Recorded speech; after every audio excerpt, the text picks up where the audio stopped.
Usually when we talk about architecture, there is this expectation of grand scale. Like we always picture the engineering of a massive skyscraper. Right, yeah, like steel I-beams and glass walls. Exactly. You look at the deep bedrock foundation and you can visibly perceive the incredible amount of planning, physics, and sheer capital that went into it. Oh, absolutely. It's undeniable. The architect just points at the skyline and says, there it is. That is my intent made physical. It just demands your attention. Well, and it's comforting to our brains, I think. We like our highly engineered systems to be monumentally visible. Yeah. Like when a structure has to withstand hurricane force winds or, the localized gravity of 1,000 office workers, we expect it to look like a fortress. Right. But then you step into the world of everyday physical communication, and suddenly that skyscraper just shrinks down to something you hold in the palm of your hand. A tiny folded piece of paper. Yeah, we are looking at a structural landscape that is honestly completely invisible to most of us. We just rip right through it to get to the important part inside, completely ignoring the vessel itself. It is the absolute definition of invisible architecture. I mean, it is a hyper-specific, highly engineered world hiding in plain sight. Completely. And it's governed by physics, historical accidents, and the unforgiving mechanics of heavy machinery. And that right there brings us to today's mission. Welcome to today's deep dive, everyone. We are going to master the invisible architecture of physical communication. Yeah, it's going to be a fun one. It really is. Because whether you are designing a high-end corporate presentation, or sending out a massive batch of wedding invitations, or just trying to understand why your bank statements arrive in a very specific, incredibly tough mailer. Which they always do. Right. Understanding the rigid rules of envelopes and folders is the ultimate shortcut to professional polish. It is how you communicate before the recipient even reads a single word. The medium truly is the message here. The structural integrity, the orientation of the fold, the chemical composition of the seal, I mean, it all speaks volumes. And getting it wrong has massive consequences. Oh, for sure. Our source material for this entire deep dive is extracted directly from Chapter 9 of what I can only describe as the quintessential manual for physical media. It's called Graphic Design Reference plus Specification. We are essentially going through the blueprints today. Exactly. And I want to actively encourage you, if you're listening, to subscribe to the channel for more of this incredibly detailed content.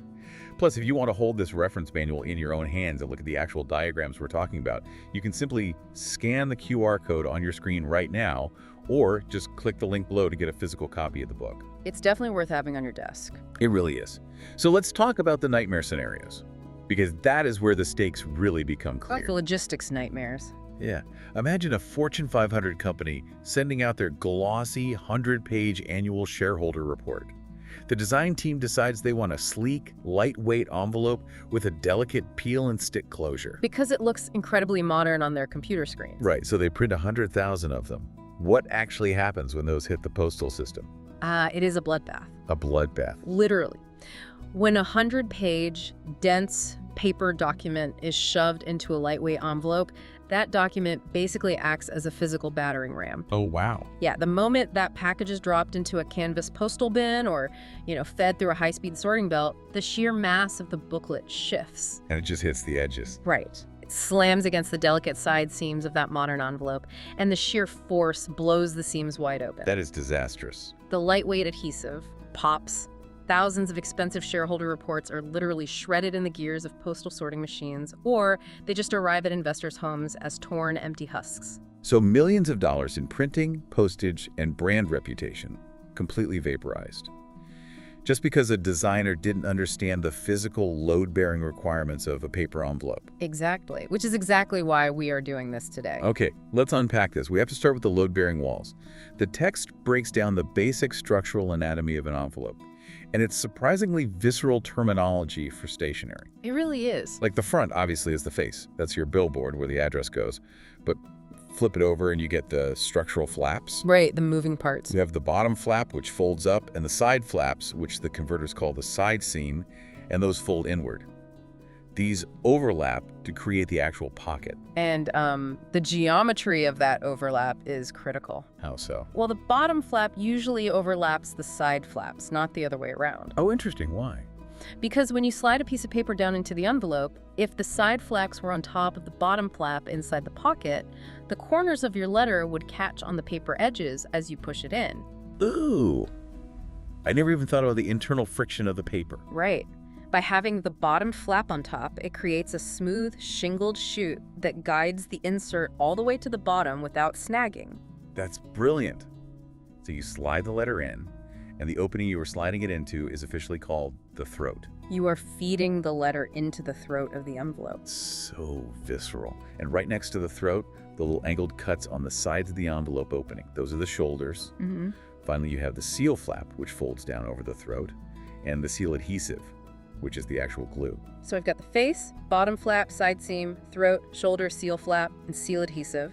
But knowing the parts is just the prelude to the biggest architectural divide in the entire envelope industry. The text calls it closure designation. This is the great bifurcation of envelope design. Closure designation simply refers to where the opening, the throat, and the seal flap are actually located on the physical rectangle. The text lays out two primary categories. You have open end, abbreviated as OE, and open side, abbreviated as OS. Let's visualize this for everyone. Open end, or OE, means the opening and the seal flap are located on the short dimension of the envelope. Right. So picture a standard rectangle, and you are opening it from the narrow top edge. Like a little pouch. Yeah. And then open side, or OS, means the opening and the seal flap are located on the long dimension. You are opening it across the wide top edge, which is what we typically picture when we think of a standard letter arriving in the mail. Exactly. But here is the massive, crucial distinction the text makes, and I want to really dig into the mechanics of this. Let's do it. It says open side, the OS envelopes, are well suited for both automatic and hand insertion applications. Okay. But open end, the OE envelopes, are noted as being best suited specifically for hand insertion applications.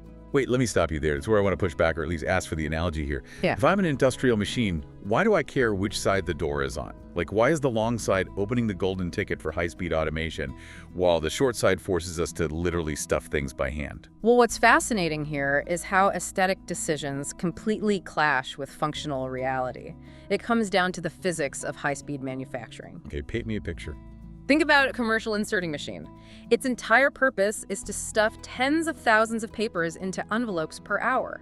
To do that, the machine uses a combination of mechanical arms and pneumatic air systems. Like literal compressed air. Yes.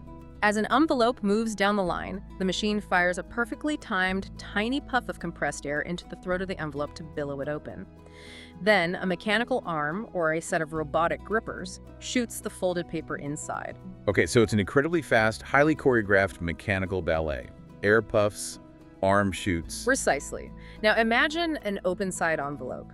Opening on the long dimension, it provides a massive wide throat. Right, a big target. Exactly. When that puff of air hits it, the paper easily bows outward, creating a large, forgiving target for the robotic arm.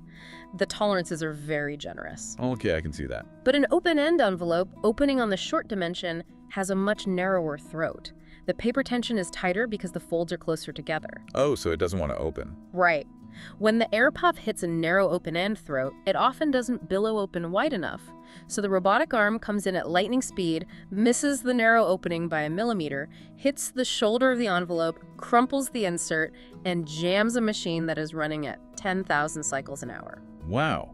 So if a designer chooses an open-end envelope for a massive corporate mailer purely because it looks unique or they like the vertical aesthetic, they haven't just made an artistic choice. No, they have inadvertently mandated human labor. That is wild. Because the machines can't reliably hit the narrow throat, the printing facility has to pull the job off the automated line. A team of human beings has to sit at tables and hand stuff 50,000 envelopes. You've just skyrocketed the budget and delayed the project by 2 weeks. All because you wanted the opening on the short side. It's the invisible architecture dictating terms to the designer. You have to know these mechanical laws before you try to break them. That makes perfect sense. Yeah. So, transitioning from the anatomy to what I call the standard American workhorses. The vessels that keep the mail system running. Exactly. The primary ones listed in the text are the commercial and official envelopes. These are your standard day-to-day correspondence envelopes. They are structurally open-sided, so they open on the long dimension. Which we now know makes them infinitely compatible with the automated inserting machines. Exactly. The text notes they use gummed flaps and are made in a wide range of bond and craft papers. And I want to pause on that paper choice, because bond and craft aren't just colors. They are fundamentally different structural materials. Oh yeah. The difference lies in the chemical pulping process at the paper mill. Tell me about bond paper first. Well, bond paper was originally developed in the late 19th century for government bonds and legal documents. It's typically made from cotton rag fibers or highly processed chemical wood pulp. So it's very crisp. Very. It is designed to be stiff, crisp, and to hold ink beautifully without bleeding. It feels authoritative. It's what you want a legal summons or a formal business letter printed on. Craft paper is entirely different. The text calls out craft, and that literally translates to strength in German, right? Yes. The craft process intentionally leaves more of the long cellulose fibers intact when boiling down the wood chips. It doesn't bleach them as aggressively, which is why craft paper is traditionally that brown grocery bag color. Right. Those long, intact fibers weave together to create a paper that has massive tear resistance and tensile strength. It doesn't print delicate, high-resolution photos very well, but it is nearly impossible to rip by accident. So a commercial envelope made of bond paper is prioritizing the crisp, clean aesthetic of a business transaction. But if you see a commercial envelope made of craft paper, it is prioritizing the physical survival of whatever dense stack of paper is inside. Exactly. Form follows function. Within these commercial and official designations, the text gives us the specific size ranges. Commercial sizes range from a number 5 up to a number 6 and 34. Official sizes range from a number 7 up to a number 14. But there is one absolute, undisputed king of this entire ecosystem. Number 10 envelope. It is the lifeblood of American business communication. The text specifically cites the exact dimensions of the number 10.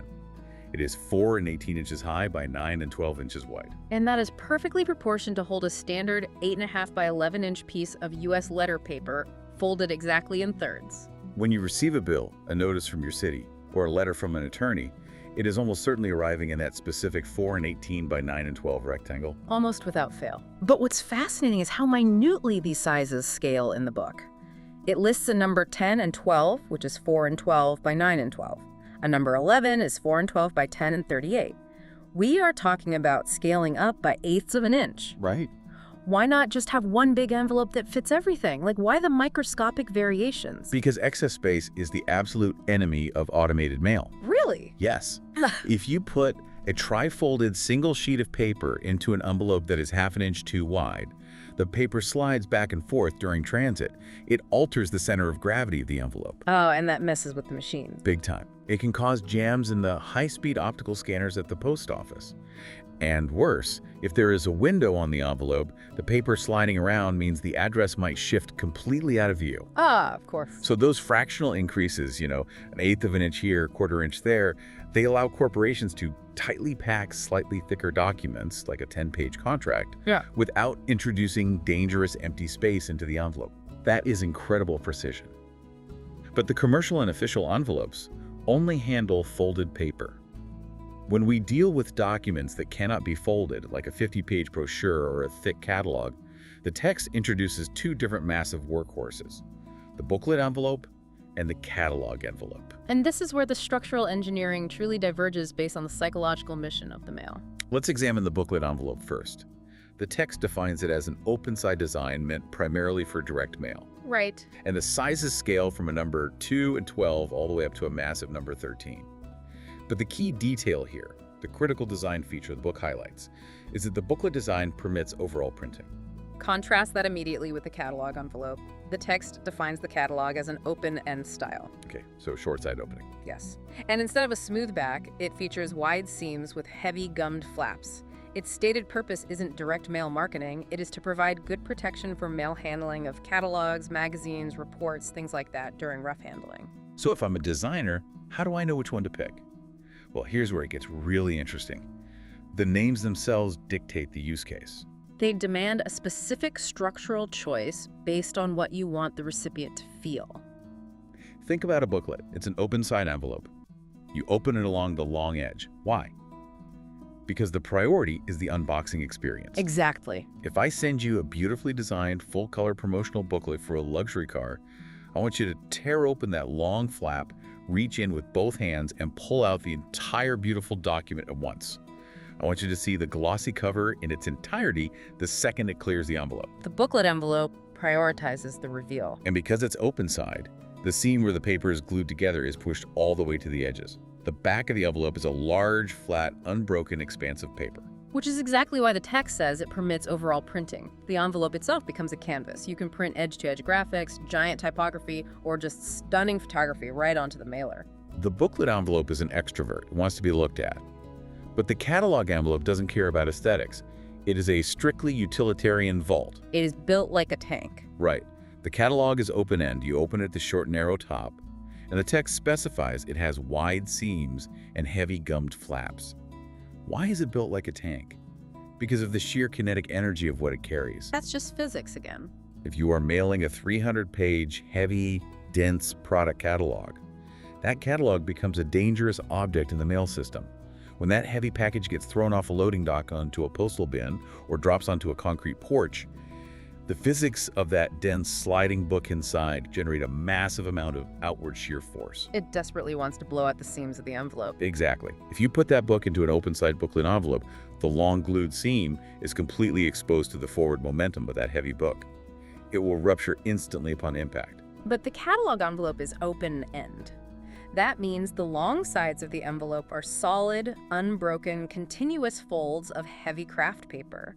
The only seam is at the very center back, heavily reinforced, and at the short end. And the flap is on the narrowest part of the envelope, minimizing the surface area of vulnerability. And it uses heavy gum to lock that small flap down. It is literal armored protection. You wouldn't put a delicate, beautifully printed brochure in a heavy-duty catalog envelope. It would feel completely wrong. Like delivering a diamond ring in an ammunition box. Exactly. But conversely, if you try to mail a heavy 100-page report in a standard commercial number 10 or a lightweight open-side booklet envelope, it will tear itself apart before it ever leaves the city limits. The invisible architecture has to match the physical demand of the cargo. So true. And this functional specificity leads us perfectly out of the standard sizes and into much stranger territory. We are moving into Section 3, specialty envelopes. These are envelopes engineered for specific missions. Right. They aren't just holding paper. They are actively performing a task. The book outlines a fascinating list of these highly specialized vessels. First, we have the remittance envelope. Ah, the remittance. The text notes that this features a massive flap that can be printed with a message, and it's used for coupons, credit info, or applications. The remittance envelope is a brilliant piece of spatial and economic optimization. Because if a charity or a credit card company sends you mail asking for money, the absolute worst thing they can do is include a separate form, a separate return envelope, and a separate letter. Too many pieces of paper. Exactly. The more pieces of paper you have to juggle, the more likely you are to just drop it all in the trash. Friction kills response rates. So the remittance envelope eliminates the friction. You open your mail, and the return envelope inside has a flap that is absurdly large. The text specifically notes a number 6 and 34 remittance envelope has a flap that is 3 and 12 inches deep. That's almost as big as the envelope itself.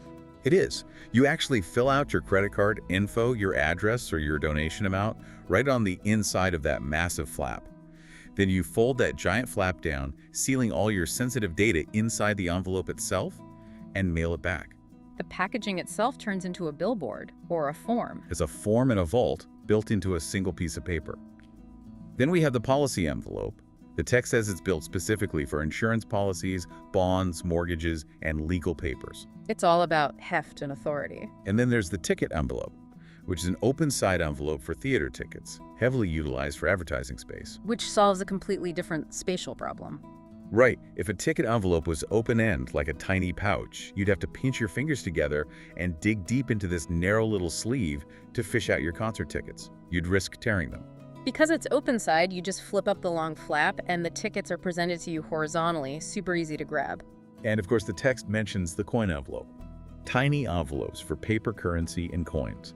They scale down to macroscopic sizes, down to 1 and 11/16 by 2 and 34 inches. It's essentially a tiny heavy-duty paper vault designed to keep metal coins from tearing through during transport. But the ultimate efficiency hack, The invention that probably saved the global economy billions of dollars in administrative waste is the window envelope. Oh, absolutely. The window envelope is a masterpiece of commercial efficiency. The text notes that it is used in the US and Canada, and it allows the typed address on the enclosure to show through. And the exact US window size is incredibly specific. It has to be. It's 4 and 34 inches wide by 1 and 18 inches high. And it is positioned precisely 78 of an inch from the left edge and exactly 58 of an inch from the bottom. Why is the post office so militant about this exact 78 by 58 positioning? Because of the optical character recognition, the OCR scanners used by the Postal Service. Right. Those multi-million-dollar machines are calibrated to look for addresses in a very specific physical zone on the face of an envelope. If the window floats too high or too far to the right, the high-speed cameras miss the address entirely. And the mail gets kicked out. Exactly. It gets kicked into a manual sorting bin, and the efficiency of the entire postal grid drops. But the real genius of the window envelope is the liability it removes for the sender. Yes. Let's talk about that liability, because before the window envelope, imagine the workflow of a medical billing department. Oh, it was a nightmare. A clerk has to type up an invoice detailing highly sensitive medical procedures and type the patient's address at the top. Then they take a blank envelope, put it in a typewriter, and type the exact same address on the envelope. Double the work. Double the work and double the risk. They have a stack of 500 invoices and a stack of 500 envelopes. If they get distracted for 1 second, they end up putting John's sensitive medical bill into an envelope addressed to Susan. It is a massive breach of privacy, a catastrophic liability. The window envelope saves the sender from printing addresses twice. You print the address exactly once on the internal document itself, perfectly formatted to align with the window. And the envelope itself is completely generic. It makes it physically impossible to put the wrong document in the wrong envelope, because the document is the address. It's an elegant solution to human error. It really is. Now, I want to ask you about the wallet flap envelope. The text describes this as mostly used by banks. It says it has a deep flap and extra wide gummed area for supreme protection of financial statements. Right. But are these just about looking official? Or is there a functional reason if a bank needs a deep flap with an extra wide gummed area? Like standard commercial envelopes have gum on their flaps and they seem to hold standard bills just fine. Well, you are hitting on the exact intersection of mechanical function and psychological signaling. Functionally, yes, financial statements and insurance policies tend to be much thicker, heavier stacks of paper. Right, like a 50-page mortgage contract. Exactly. A standard narrow seal flap with a thin strip of adhesive might actually pop open under the outward tension of that expanding inside the envelope. So mechanically, the deep flap and the thick adhesive ensure the envelope stays sealed. Okay, that makes sense. But psychologically, the design is doing something much more profound. It is conveying institutional trust and security to the person receiving it. Ah, so physical design conveys trust. If I receive my highly sensitive investment portfolio in a flimsy, thin envelope that looks like it's barely holding together, it subliminally undermines my confidence in the institution. Exactly. You'd think, if they're this cheap with their security, what are they doing with my money? Yes. When you receive a wallet flap envelope from a major bank, you actually have to work a little harder to open it. The flap is rigid, the adhesive is incredibly strong. You literally have to tear the paper to get into it, and that physical resistance communicates a powerful message. This document is highly secure. No one has tampered with this. The policy envelope achieves the exact same psychological effect through its sheer size and heft. It signals that the contents are legally binding and permanent. We are essentially programming human emotion through the tensile strength of glue and paper. Which brings us to Section 4, the aesthetics of snail mail. This is where we get into announcements, baronials, and clasps. Right. Moving into the tactile, physical presence of mail. The text highlights the announcement, or A-style envelope. It says they are made for matching text in cover papers, and they famously feature decal, or ragged cut edges and flaps. The decal edge. Sizes include A2 up to A10. But wait, why on earth in an era of precision laser cutting is a ragged cut edge considered a desirable feature? We are intentionally damaging the paper. We are artificially simulating history to trigger a sense of luxury. How so? While for centuries paper was made entirely by hand, artisans would dip a wire mesh screen into a massive vat of water and cotton pulp. That mesh screen was surrounded by a wooden frame called a decal, which kept the liquid pulp from spilling off. But inevitably, some of the pulp would seep slightly under the wooden frame. When the paper was dried, the edges where the pulp had seeped were wavy and ragged. That was the original décollage. So a ragged edge used to just be a literal manufacturing defect. Precisely. But then the Industrial Revolution happened. Machines produced perfect, razor-sharp edges. Suddenly, a perfectly straight edge was cheap and common. And because human nature craves exclusivity, the imperfect, ragged décollage suddenly became a potent symbol of artisanal luxury. It signaled that the paper was made by a master craftsman. The decal edge of an A-style envelope signals luxury and personalization, a stark contrast to the utilitarian number 10 commercial envelope. That is fascinating. So if you were designing a wedding invite or a high-end gala announcement, this is exactly why you use an A-style. Or, as the text also mentions, the business announcement and baronial envelope. Right, the baronials. The text describes them as formal envelopes with deep pointed flaps, like the Gladstone or Lee sizes, reserved for invitations, formal announcements, and social cards. The pointed flap is another ghost of history. It forces a slower, more deliberate unsealing process. Why a pointed flap, though? Before widespread adhesives, sensitive letters were sealed with hot wax. You would drip a pool of wax over the fold and press a metal signet ring into it. Oh, like in the old movies. Exactly. The pointed flap of the baronial envelope is designed specifically to emulate that era. The point of the flap provides the perfect centralized location for a wax seal.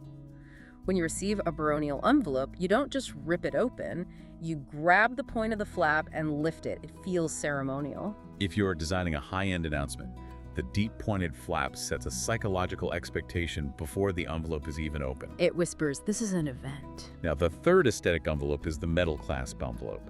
The text says it's strong, durable, and ideal for bulky papers.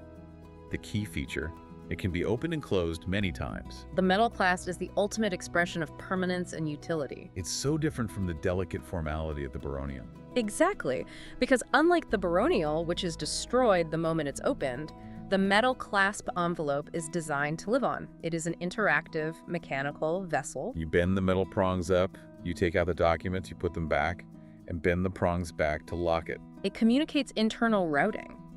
You rarely see these sent to external consumers.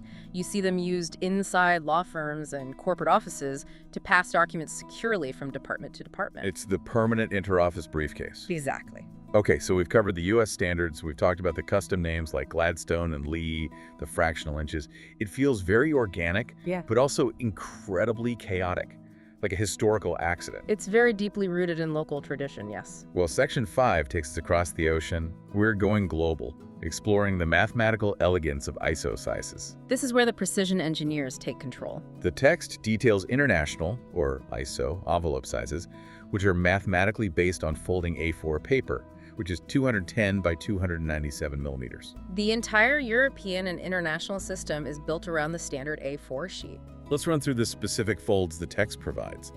An A4 folded twice into thirds fits perfectly into a DL envelope. Which is the European equivalent of our American number 10. Got it. An A5 folded once fits into a DL or a C6. An A4 folded once fits into a C5. And an A4 folded twice into quarters fits into a C6. What is truly beautiful about the ISO system is the underlying logic.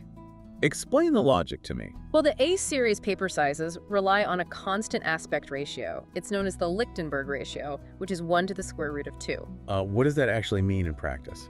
It means if you take a sheet of A4 paper and cut it exactly in half, the two resulting halves, which are now A5 size, have the exact same mathematical proportions as the original A4 sheet. Yeah. And if you cut an A5 in half, you get an A6, which again has the exact same proportions. Yeah. You can scale a design up or down endlessly without ever having to adjust the margins. That is mathematically staggering. And the envelope sizes, the C series, are scaled exactly to match those paper sizes. So what does this all mean? If we look at the contrast, the US system feels like a historical accident, made of custom names like Gladstone and Monarch, while the ISO system feels like it was designed by a precision engineer. It's a perfectly scalable mathematical grid. It's a fundamentally different philosophy of design. All right, shifting from mailing vessels to presentation vessels.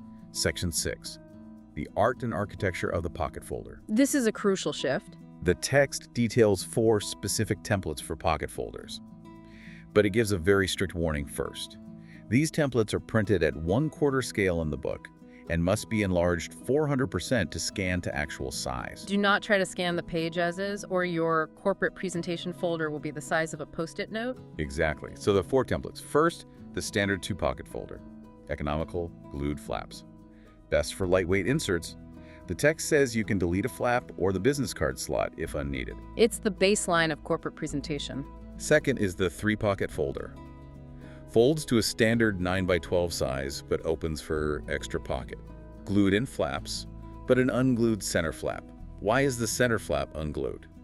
Because if you glue the pocket on the center panel flat against the backing, you create intense structural rigidity right at the spine where the folder needs to flex and roll closed. By leaving the center flap unglued at the sides, it allows the folder to expand and wrap around thicker documents without binding or refusing to lie flat. It relieves the tension. Third, we have the 2-pocket with box side flaps. The text says it features square flaps to accommodate bulky documents, like magazine media kits. And it explicitly requires heavy or laminated cover stock for rigidity. And this ties into a crucial rule from the text regarding folder design. What's the rule? Do not make the pockets larger than necessary just to be safe. The book states that if the pockets are too big, the materials move around, resulting in a messy presentation. I always compare a poorly sized pocket folder to wearing a suit that is 3 sizes too big. It immediately strips away the professionalism. That analogy is perfect. The vessel has to securely match the exact volume of the contents. But I want to question the engineering of the box side flaps. Why is a heavy 120-pound cover stock, which is like 325 granism, non-negotiable when holding heavy magazine media kits? It comes down to leverage. A box pocket is essentially constructing a 3D cantilevered shelf built out of paper. Right? If you fill that deep shelf with heavy magazines, that physical weight is going to pull downward and outward against the structure of the pocket. If you use lightweight paper, the weight will exert too much leverage. The paper will literally rip the gussets. Exactly. The heavy stock maintains the rigid, crisp 90-degree angles. It prevents the presentation from collapsing into a U shape in the client's hands. The heavy stock is the structural steel I-beams. Oh, and the 4th template is the single pocket room key folder. Folds to fit in a jacket or purse, holds 2 types of room keys. The exact same architecture scales all the way down to hospitality design. It's universal. We are in the final stretch, Section 7. The final Polish printing considerations and production realities. Where the designer's dream collides with the factory floor. Exactly. The text connects all our previous knowledge to the stark realities of commercial printing. First, the distinction between pre-made and converted envelopes. Pre-made envelopes are cheaper, but There's a massive catch. a huge catch. If you want 4-color printing, inside printing, or edge-to-edge exterior graphics, you must print flat sheets before they are converted into envelopes. Right, because a pre-made envelope is not a flat sheet of paper. It has varying thicknesses where the flaps overlap. If you run a pre-glued envelope through the high-pressure cylinders of an offset press to print an edge-to-edge photo, the pressure is uneven. The ink will pool at the edges of the hidden internal flaps, creating ugly ghost lines across your beautiful image. The exact same limitation applies to embossing and engraving. The text says it must be done before conversion to prevent the design from showing through on the opposite side of the envelope. Unless it's confined only to the flap. If you stamp a raised logo onto the front of a pre-made envelope, the metal die will press completely through and crush the back of the envelope as well. So you have to custom convert. But what about time and money? Custom conversion is expensive. The text only recommends it for runs of 5,000 or more. And it adds at least 3 weeks to the timeline. Plus, box pocket folders and 3-panel folders often require hand assembly, which skyrockets costs. If we connect this to the bigger picture, design isn't just about what looks good on a screen. It's about manufacturing realities. A beautiful edge-to-edge envelope design is worthless if your client only needs 500 copies and needs them next week. So let's say we are using cheap pre-made envelopes. The book lays down postal and press rules for pre-mades. First, graphics must be confined to the upper left, leaving the face blank for postal info. But more importantly, you must leave a 38-inch allowance at the edges for press grippers. Yes, the press grippers. Let me push back. Designers hate blank margins. Is it really that disastrous if we ignore the 38-inch press gripper rule and push the design to the edge? It is entirely disastrous. You are fighting the physical mechanics of a printing press, and physics does not negotiate. What exactly is a press gripper? A commercial offset printing press moves sheets of paper through heavy spinning cylinders at incredibly fast rates. To pull the paper off the stack and drag it through the machine, the press uses actual mechanical metal fingers. Literal metal claws grabbing the paper. Yes. And those claws need physical space on the paper to bite down. They take up exactly 38 of an inch on the edge of the sheet. If you design your wet ink graphics to go into that zone, the metal grippers cover up the paper so the ink can't reach it. We're leaving a blank spot anyway. And worse, the wet ink transfers onto the metal grippers. For the next 500 envelopes, those claws will stamp unwanted ink smudges all over the edges of your paper. That blank space is a law of physics. That is incredible. The invisible architecture strikes again. Always. The text gives 2 final folder tips. Check what dies the commercial printer already has on hand to save time and money before designing. Don't reinvent the wheel if they already have a custom cookie cutter for it. Exactly. And finally, make a physical paper dummy with 100 to 120 pound stock to test inserts. Test the structural integrity before you authorize 10,000 units. Absolutely essential. Wow, what a journey. Let's recap. We started with the basic anatomy of an open-end envelope and the physics of the fold. We learned why open-side booklets prioritize the grand unboxing experience, while open-end catalogs act as heavily gummed armored protection. We covered the psychological trust built into deep wallet flaps and the historical luxury of decal edges and baronial pointed flaps. We marveled at the mathematical beauty of ISO folding. We learned to treat pocket folders like tailored suits, and we faced the strict 38-inch laws in the commercial printing press. It's a lot of hidden engineering. It really is. Remember, if this level of detail excites you, subscribe to the channel and check out the QR code or the link below to grab your own physical copy of Graphic Design Reference plus Specification. Highly recommended. As we close out, what is the one provocative thought you want to leave the listener with today? Well, next time you receive a piece of mail, don't just throw it away. Look at the blank space around the edges, the exact position of the plastic window, and the depth of the flap. Consider how the physical constraints of heavy machinery, postal regulations, and paperweights secretly dictated every single millimeter of that design without you ever knowing. The architecture is everywhere. You just have to know how to look for it. Thanks for listening, everyone. We'll see you on the next deep dive.